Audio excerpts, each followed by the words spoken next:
준법 아우님 잘 지냈나? 형님이다. 자, 오늘도 형님이 우리 아우님들한테 피와 살이 되고 도움되는 사연을 들고 왔는데, 형님이 그래서 이 사연을 설명하면서 중고 거래를 하면서 우리가 반드시 알아야 될 어떤 원칙이 뭐가 있는지 설명을 한번 해볼게.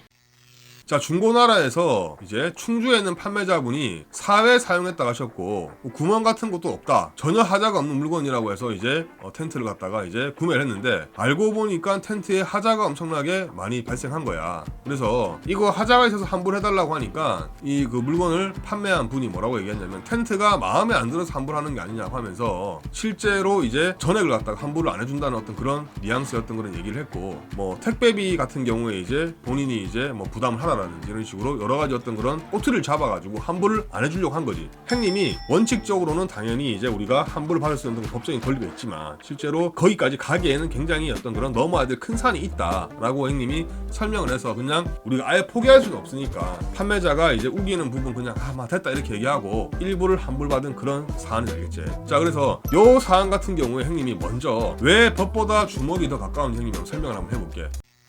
자, 기본적으로 중고거래의 원칙에 대해서 설명 한번 해본다, 알겠지? 첫 번째, 개인 간 중고거래는 하자에 대한 책임이 없다. 판매자가 팔고 나서 이제 하자가 생기면 그만이다. 이게 맞을까? 아니면 틀릴까? 당연히 거기에 대해서 판매하는 사람이 책임을 져야지. 개인 간 거래가 하더라도 물건을 판매한 사람은 판매에 맞게 사용이 가능한 어떤 그런 물건을 갖다가 판매를 해서 사용이 되게끔 하는 그런 책임을 져야 될 어떤 그런 의무와 그 채무가 있는 거고, 물건을 산 사람은 그런 어떤 좋은 물건을 내가 사는 대신에 돈을 줘야 될 어떤 그런 의무가 있는 거거든. 개인 간 거래라고 해서 팔면 그만이다, 이런 것들은 법적으로 성립이 안 되는 건 알겠지? 자, 그럼 두 번째, 만약 이런 상황에서 환불 안 해주고 또는 이제 수리비가 발생한 수리를 안 해주고 이런 경우에 소송을 하게 되면 그러면 누가 이길까? 웬만한 경우에는 물건을 구매한 사람이 이긴다, 알겠지? 소송을 하게 되는 경우에는. 근데 왜 그러면 이런 걸 안 하냐면, 일반인들이 소송을 뭘 알겠노, 솔직히 말해가지고. 법원에도 한번 안 가본 선량한 사람들이 대부분인데, 그런 사람들이 중고 거래하면서 100만원짜리 또는 50만원짜리 또는 정말 작은 것 같은 뭐 만원, 2만원 이런 것들 가지고 잘못되고 소송을 하겠냐고.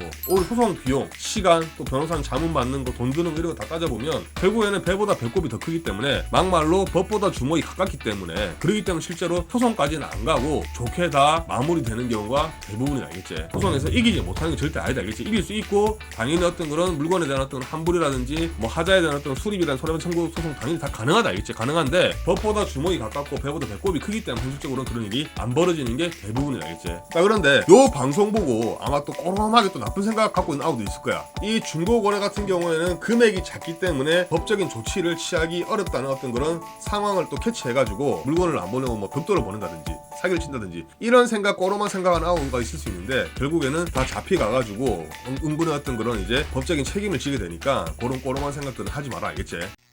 자, 오늘은 형님이 중고 거래에 대해 설명을 하면서 왜 이게 법보다 주먹이 가까운지 또는 배보다 배꼽이 왜 큰지 설명을 좀 하면서, 실제로는 중고 거래에 대한 어떤 그런 오해를 형님이 한번 풀어줬는데, 결국에 이게 사실 정답은 없다. 그냥 원만하게 내가 잘 알아보고 중고 거래를 하는 수밖에 없다, 알겠지? 판매자하고 같은 경우에는 어떤 게 있냐면, 예를 들어서 내가 물건을 한번 50% 반값 세일한다. 반값 세일하는데 대신에 더 이상 이 물건을 산 사람은 나한테 하자에 대해서 어떻게 보면 나한테 이제 컴플레인을 제기하지 말라, 이런 생각할 수 있잖아. 그런 어떤 그런 생각이 있다 한다면 반드시 판매자하고 같은 경우에 이런 어떤 분쟁을 안 겪으려면 팔기 전에 반드시 그런 내용에 대해서 고지를 하고 상대방 구매자의 어떤 동의를 받아야지만 더 이상 분쟁이 없는 거 알겠지? 그래서 오늘은 우리가 슬기로운 중고 거래하는 방법에 대해서 형님 설명을 한번 해봤는데, 우리 아우님들 중고 거래하면서 어쨌든 슬기롭고 또 전략하면서 열심히 잘 살고 또 코로나 극복 파이팅 합시다. 이만 물러가고 또 새롭고 또 도움되는 주제로 찾아오겠습니다.